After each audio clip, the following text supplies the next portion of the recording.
Welcome to 5 More Minutes, useful videos in 5 minutes or less that support the teaching and learning of all students. I'm your host, Shelly Moore. Today's topic is Inclusion 2.0. Okay, friends, you remember the evolution of inclusion? Did you think it was finished? Oh, no. Let me tell you, because we have only just begun. We are in the middle of another evolution. Now, if you remember, inclusion aims to include kids with disabilities into our classrooms by emphasizing how these placements can be meaningful and purposeful. This is still very much a goal, but there's a big tension that is still making this inclusive shift difficult for many students, teachers, and schools. You see, many of these classrooms are still operating in a standardized curricular model, where the goal is to teach to the green. In this approach, teaching is aimed to reach the majority of students through one average approach, the green way, and then we try and do something different for students who need more support, but often it's after the fact. This retrofit approach makes the workload of teachers very high, especially when there could very easily be more than just one student who needs this type of accommodation to the curriculum.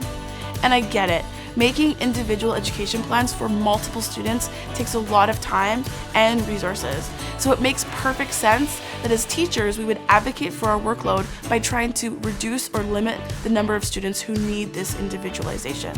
But what has ended up happening is that it's put teachers in a very awkward position trying to advocate for both inclusion and manageable workloads, and it's putting kids right in the middle of this debate. But is there another way that we could look at inclusion to better handle and understand this dilemma? I had a grad student tell me once, she said, Shelly, the problem with all of these conceptual diagrams is that the one thing that they have in common is the assumption that the majority of our kids are already green.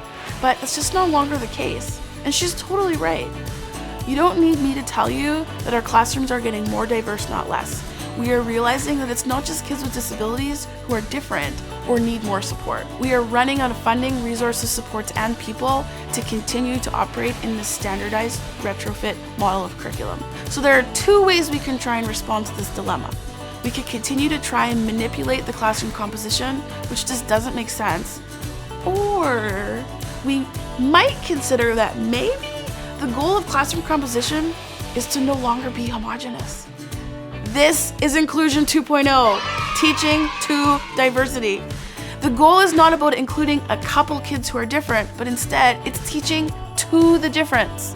It is a beautiful way of being able to respond to all of our kids in classrooms where difference is no longer a burden of workload, but instead it's a celebration of strength. Now, we haven't always been able to make this shift. It is only recently that our curricular model has allowed for this kind of responsivity and flexibility. In British Columbia and many places in the world, we are shifting away from standardization and towards a standards-based curriculum. In this type of model, all students fall on a continuum of growth rather than being compared to an average or a single marker of proficiency. It is a shift to be celebrated. Free yourself the burden of standardization, British Columbia. I have a vision of non-standardization world domination. Spread the word. Tell your friends. So there you have it, my friends. The evolution of inclusion love has led us to teaching to diversity.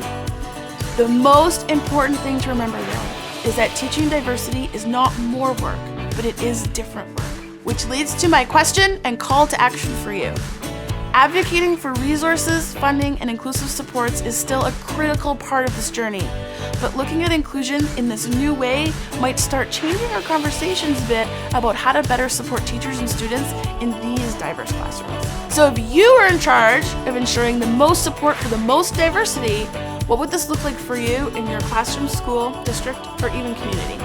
Don't forget to take a look at the website to check out supplemental resources, readings, and research for this episode. See you next time.